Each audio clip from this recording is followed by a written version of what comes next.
MPAच्या बैठकीमध्ये काल आम्हाला निमंत्रण देण्यात आलं होतं. त्या निमंत्रणाला अनुसरून आम्ही असताना त्या बैठकीमध्ये बसलो. परंतु त्या बैठकीमध्ये MPAचंच काही ठरलेलं नाही अशी असणारी परिस्थिती आहे. त्या बैठकीमध्ये ठराव म्हणून आमच्याकडून काही मुद्दे त्या ठिकाणी मांडण्यात आले. ते म्हणजे आत्ताच्या परिस्थितीमध्ये OBC यांची मागणी की आम्हाच्या आरक्षणामध्ये इतर कोणी नको, हा एक मुद्दा. दुसरा, जरांगे पाटील यांच्या निमित्ताने मराठा आरक्षण, हा एक मुद्दा. तिसरा जो आहे, दिल्लीमध्ये ज्या शेतकऱ्याने 1 वर्ष आंदोलन केलं आणि 3 काळ्या कायद्याला स्थगिती दिली आहे, त्या संदर्भातली भूमिका काय असावी आणि प्रत्येक घटक पक्षाने आपली ती भूमिका मांडली पाहिजे असा आग्रह आम्ही त्या ठिकाणी धरला. आणि त्याच्याच बरोबर उद्या आपल्याला एकत्र यायचंय, सत्ता करायचंय म्हणून कॉमन मिनिमम प्रोग्राम झाला पाहिजे, या दृष्टीने वेगळे 25 मुद्दे आम्ही असताना त्या ठिकाणी दिले. आणि या 25 मुद्द्याच्या संदर्भातली चर्चा झाली पाहिजे असं आम्ही त्या ठिकाणी म्हणालो. आणि प्रत्येक पक्षाने आपली भूमिका मांडणं हे गरजेचं आहे. स्वीकारतो न स्वीकारतो हा असणारा वेगळा भाग. आम्ही दिलेल्या याच्यामध्ये अजून काही ऍड करायचं असेल तर ते निश्चितपणे आपण ऍड केलं पाहिजे. आणि प्रत्येक पक्षाने त्यांचा अजेंडा जो आहे तो सादर करावा, हा आग्रह आम्ही त्या बैठकीमध्ये धरला. दुसरं त्या बैठकीमधलं जे आहे ते म्हणजे सीट शेअरिंगचा प्रश्न.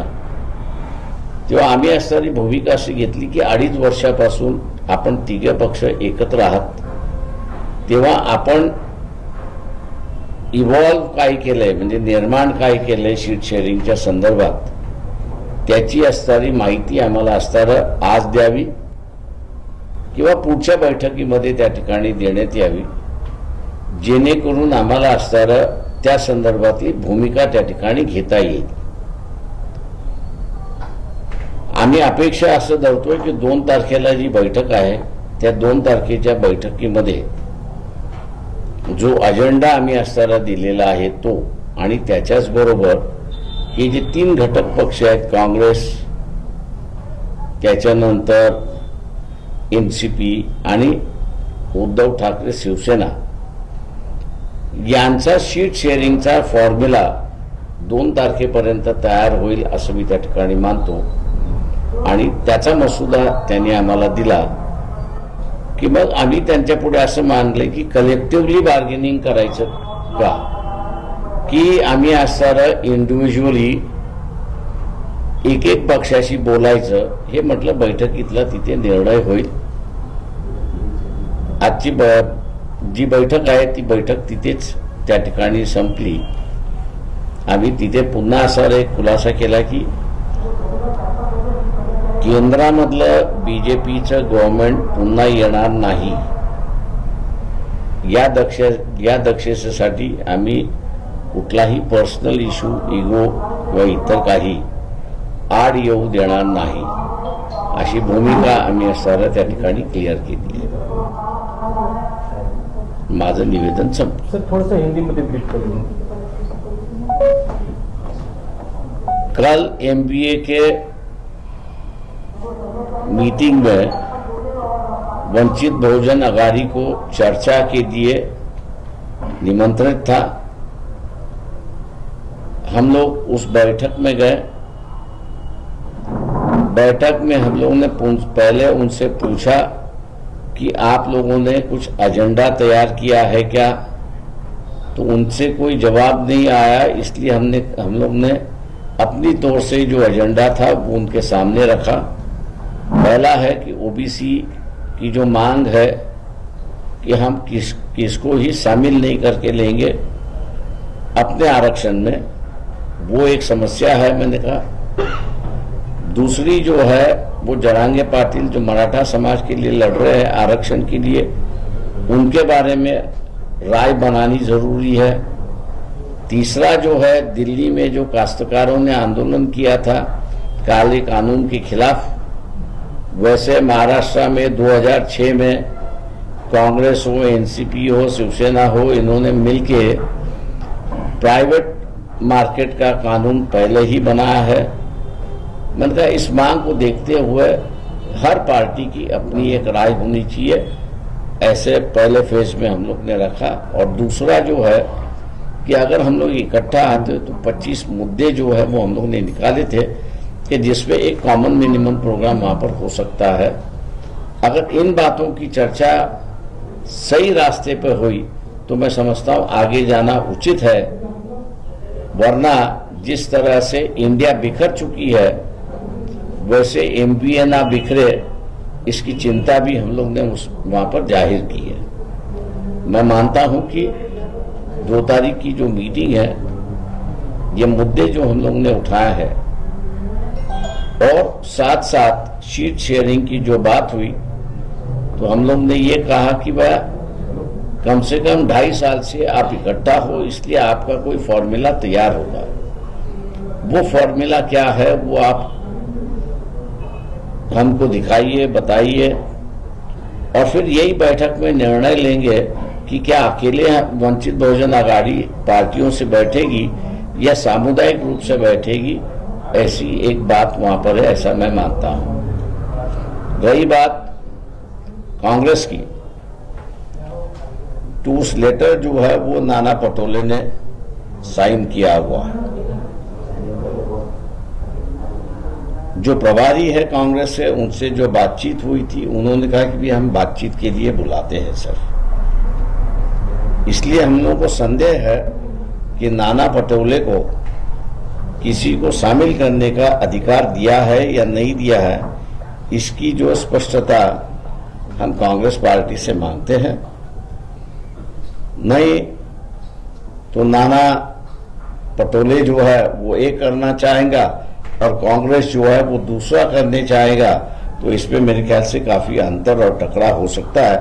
इसलिए ये खुलासा जो है वो हम लोग कांग्रेस पार्टी से मांग रहे हैं। बाळासाहेब, काल ज्या बातम्या आल्या की वंचित बहुजन आघाडीचा महाविकास आघाडीत समावेश झाला, तर मग महाविकास आघाडीत वंचितचा समावेश झाला असं मानायचं की नाही?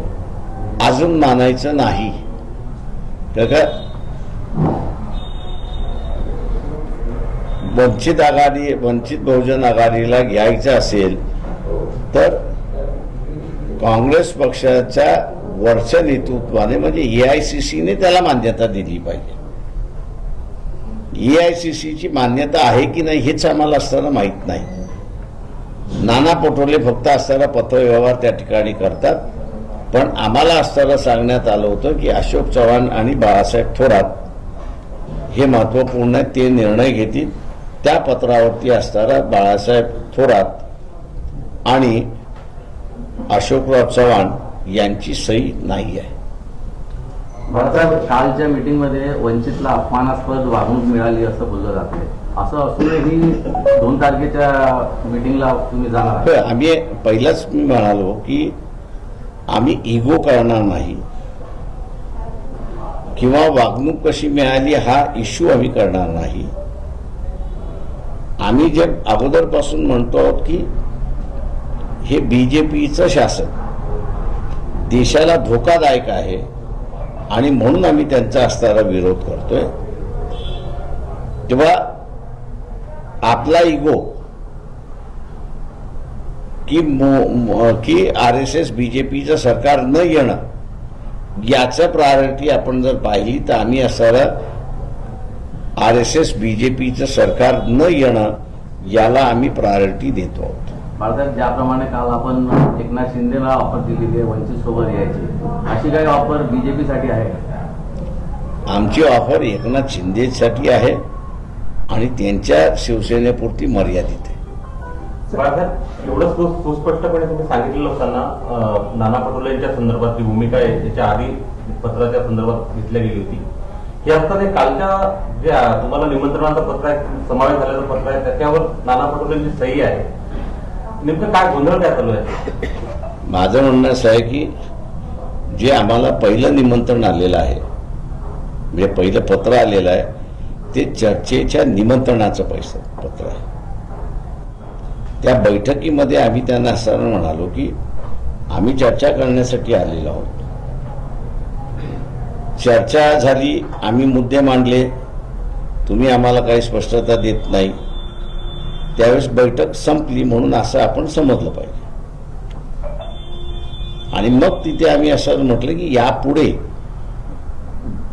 तुमच्याबरोबर आम्ही बैठकीमध्ये कुठल्या हक्काने यायचं याचा तुम्ही खुलासा केला पाहिजे. तुम्ही निमंत्रक म्हणून आम्हाला बोलवणार की घटक म्हणून बोलवणार याचा खुलासा झाला पाहिजे. मी असं समजतो की एनसीपी आणि उद्धव ठाकरे शिवसेना या राज्याच्या असल्यामुळे ते निर्णय त्यांच्या राज्यापुरती घेऊ शकतात, पण त्याच बैठकीमध्ये निर्णय झाला असं म्हणून काँग्रेस पक्षाची जी सही आलेली आहे ती सही मी असं मानतो की अशोक चव्हाण आणि बाळासाहेब थोरात यांची असती तर पार्टी म्हणून आली असं आम्ही त्या ठिकाणी समजू शकलो असतो. पण ही सही फक्त नाना पटोलेची आहे, त्याच्यामुळे नाना पटोले काँग्रेस पार्टीचे अध्यक्ष आहेत पण प्रतिनिधी नाहीत, अशी असणारी परिस्थिती आहे. कालच्या पत्राला तुमच्या लेखी काहीच किंमत नाही असं म्हणता येईल का? काँग्रेस, एनसीपी आणि शिवसेना यांच्या संदर्भातल्या त्या पत्राला किंमत आहे. नहीं, फिर इसके लिए कांग्रेस के जो वरिष्ठ है या केंद्र में जो बैठे हैं वो अड़ंगा ला रहे हैं कि क्या हो रहा है, कंफ्यूजन क्या? पता नहीं है, वो ही अपनी बात बताए क्या क्या उनका कंफ्यूजन है क्या नहीं है. और दूसरा अभी तक जो है, जो हम लोग के कल के मीटिंग में सामने आया है कि इनका कोई भी सीट शेयरिंग फॉर्मूला अब तक तय नहीं है. ये 31 सीट 35 सीट ये सब हमें पतंग उड़ाने की तरह इनकी बातचीत चलती है, ऐसा मैं मानता हूँ. सर, क्या इसको लेकर कांग्रेस जो है दूध की जली छाछ भी फूंक कर पी रही है प्रकाश आंबेडकर के बारे में या वंचित के बारे में? मैं कहूंगा कि वो पूरे बारे में कौन फूंक के पी रहा है यही पता नहीं चल रहा है. बाळासाहेब, काल संजय राऊतांनी जी पत्रकार परिषद घेतली त्यावेळी अशोक चव्हाण सुद्धा तिथे उपस्थित होते त्यांच्या बाजूला. मग त्यांची काही संमती म्हणायची नाही का? कशाबद्दल? ते समावेश झाला, वंचितचा समावेश याच्यामध्ये बाळासाहेब थोरातही होते. प्रश्न असा आहे त्याच्यामध्ये की प्रेस कॉन्फरन्समध्ये काय झालं हा वेगळा भाग आहे. त्या पत्रावरती त्या दोघांच्या सह्या असत्या तर मी असं म्हणालो की काँग्रेस पार्टीच्या सह्या आहे. नाना पटोलेची सही आहे त्यावेळेस ती काँग्रेस पार्टीची सही नाही, ती त्यांची व्यक्तिगत सही आहे असं मी त्या ठिकाणी मानतो. कारण का रमेश चिंतल त्यांचे असणारे जे प्रभारी आहेत त्यांच्याशी जे चर्चा झाली त्या चर्चेमध्ये त्यांच्यातले हे दोघं जण निर्णय घेतील. तुम्हाला सांगू नये, तुम्हाला आश्वासन देऊ नये, परत पटोलेंनाच त्या पत्रावर सही करायला लावणार एक प्रकारचं तुमच्या चर्चा. आता माझं म्हणणं आहे की नाना पटोलेंनी स्वतःहून केली की त्यांनी विचारून केली हे आम्हाला माहित नाही. या दोघांमधला समन्वयाचा अभाव दिसतो आहे का काँग्रेस पक्षामध्येच? समन्वयाचा अभाव दिसतो आहे की आता नेमकं मी काय? त्याच्या बाबतीत काही कॉमेंट करू शकत नाही. काँग्रेस जर एकटी लढली तर आपण कालच बोलले की त्यांच्या 1000पेक्षा जास्त उमेदवारांचे डिपॉझिट जप्त होतील. असं असताना सुद्धा तुम्ही त्यांच्यासोबत लढणार? आम्ही असा प्रयत्न असा करतोय की RSS बीजेपीचे गव्हर्नमेंट आहे त्याच्या विरोधात जे जे आहेत त्यांची एकमूट बांधावी याचा आमचा प्रयत्न आहे. पण तुम्ही एजेंडा दिलेला आहे कालच्या बैठकीत, तर त्या संदर्भात कोणत्याही एजेंडावर काही खुलासा आतापर्यंत काही दिलेला आहे का त्यांनी? नाही, अजून काही खुलासा आलेला नाही. वंचित बहुजन आघाडी महाविकास आघाडीत असावी अशी जी भूमिका आहे, नाना पटोलेंच्या भूमिकेसंदर्भात एक शंका आहे का तुम्हाला? त्यांना काहीतरी असं वाटत नाही, नाही? प्रश्न असे की व्यक्ती आणि पार्टी हे दोन वेगळे असतात, तर पार्टीने निर्णय घ्यावा असा आमचा आग्रह आहे. व्यक्ती म्हणून त्यांच्या भूमिकेत शंका आहे का नाना पटोले? नाही, व्यक्तिगत कशाला कॉमेंट नाही, करा, व्यक्तिगत नाही कॉमेंट करणार. नाही मग जी शंका एकंदरीत नाना पटोले संदर्भात व्यक्त होत आहे त्याच्या मागचे कारण काय आहेत बाळासाहेब? ते आता काँग्रेस पक्षाने बघा.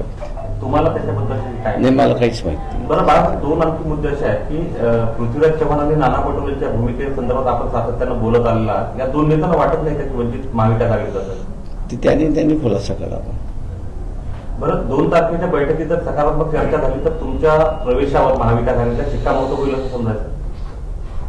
असे जोपर्यंत मी म्हणालो की एनसीपी आणि उद्धव ठाकरे सेना यांचा डिसिजन झाला आहे, काँग्रेसचा आम्ही त्याच्यामध्ये सहभागी व्हावं न व्हावं याच्या संदर्भातला निर्णय झालेला दिसत नाही. आणि म्हणून AICC चं रिप्रेझेंटेटिव्ह किंवा प्रभारी जे आहेत यांच्या पत्रावरती सही नाही, किंवा मी त्याच्या पुढे जाऊन सांगेन की अशोक चव्हाण आणि बाळासाहेब थोरात हे जे 2 प्रतिनिधी आहेत त्यांच्याही सह्या नाहीत. सर, काल पुरुषोत्तम खेडेकर साहेबांनी एक वक्तव्य केलं या ठिकाणी की वंचित बहुजन आघाडी, शिवसेना, उद्धव बाळासाहेब ठाकरे आणि संभाजी ब्रिगेड यांची जर युती झाली तर जवळपास आम्ही अर्ध्याच्या तुम्ही तसा जवळपास प्रस्ताव उद्धव ठाकरेंना दिल्याचं त्यांनी म्हटलंय काल. तसा प्रस्ताव दिला गेलाय का उद्धव ठाकरे? खेडेकरांनी सांगितलं, खेडेकरांनी काल अकोल्यात वक्तव्य केलं. मला माहिती नाही, आम्ही असा काही प्रस्ताव दिलेला नाही. बाळासाहेब, लोकसभेच्या 8 जागांवर उद्धव ठाकरे गट आणि काँग्रेसमध्ये ट्रेन निर्माण झाला तर रामटेक, हिंगोली, वर्धा, भिवंडी, जालना आणि सिटी, मुंबई दक्षिण मतदारसंघ आणि मुंबई पश्चिमच्या जागेवर दोन्ही पक्षाचा दावा केलाय. तर रेड्याकडे जागेवरून वाद झाल्याचा महाविकास आघाडीचं असं पाहायला मिळतं.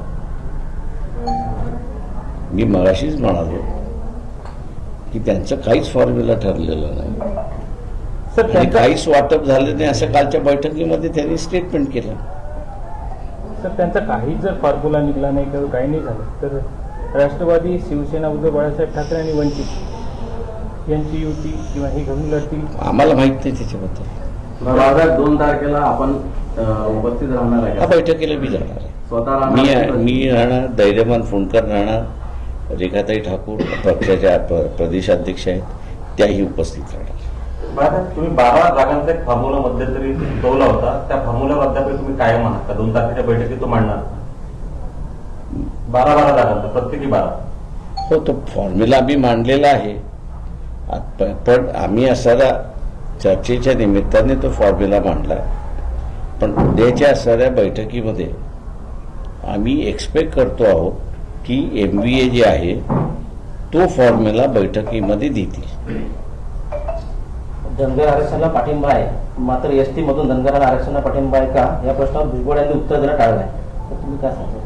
ते भुजबळांना विचारायचं. बरोबर. आणि ज्यांच्या ओबी नोंदी सापडतील त्यांच्या प्रमाणपत्र दिलं जातं. या भूमिकेवर तुमचा पाठिंबा आहे का? तिच्या लिस्टमध्ये आहे. त्याच्यामुळे ज्याच्याकडे डॉक्युमेंट आहे तो इंटायटल आहे आरक्षणासाठी. जरांगे पाटील म्हणतात की 27% आरक्षणाला चॅलेंज करणार आणि ओबीसींचं देशातलं आरक्षण घालवणार. त्यावर भुजबळ म्हणाले की जरांगेंनी मंडळ आयोगाला चॅलेंज करून दाखवावं. याकडे तुम्ही कसं? ते दोघांचं भांडण नाही, आपण कशाला पण. बाळासाहेब, एक प्रश्न असा होता की तुम्ही अकोल्यातून लढणार हे स्पष्ट केलेलं आहे. दक्षिण बिल त्यातले ते मेळघाटचे जे माजी उमेदवार होते बावस्कर, रमेश बावस्कर, ते सुद्धा आहे त्या समितीवर. ईव्हीएमच्या समितीवरती आहेत की डायरेक्टर बोर्डावरती आहेत? नाही, ईव्हीएम जी कंपनी आहे भारत इलेक्ट्रॉनिक लिमिटेड. तुम्ही गल्लत करते. एक भेल BHEL आणि इलेक्ट्रॉनिक कॉर्पोरेशन ऑफ इंडिया अशा 2 त्या ठिकाणी करतात. भारत आहे, भारत इलेक्ट्रॉनिक. भारत तर त्यांच्या डायरेक्टर बोर्डावरती आहेत की ईव्हीएमच्या याच्यामध्ये एक टेक्निकल कमिटी आहे, त्या टेक्निकल कमिटीचे मेंबर आहेत. ते कुठल्या कमिटीचे मेंबर आहेत? इलेक्ट्रॉनिक वोटिंग मशीन उत्पादन आणि वितरण करणार आहे भारत इलेक्ट्रॉनिक. ते त्यांचा एक कंपोनंट आहे. त्या फार मोठ्या कंपनी आहेत. ते एक्सक्लुझिव्हली ईव्हीएम नाही करत. चलो थँक्यू. बाळासाहेब, शेवटचा पवई IIT मध्ये डॉक्टर गणेश देवींना व्याख्यानासाठी आमंत्रित करण्यात आलं होतं आणि ऐनवेळी त्यांचं निमंत्रण रद्द केलं, कार्यक्रम रद्द केला गेला आहे. काय वाटतं तुम्हाला हे? तो तिथल्या बोलवणारा आणि डायरेक्टर यांचा संबंध आहे. अनलेस त्याच्यातली माहिती मिळत नाही तोपर्यंत कॉमेंट करणं उचित आहे असं मी मानतो. एक राजकीय हे असू शकतं का? मला कारणच माहित नाही का कॅन्सल केले ते. बरं, वंचितमध्ये सर्व जातीच्या वंचितांचा विचार केला जातो, त्यामध्ये एसटी आरक्षणात धनगरांना सामील करण्यास भूमिकेवर पाठिंबा आहे का? कोर्टाचा फैसला. सर चलो.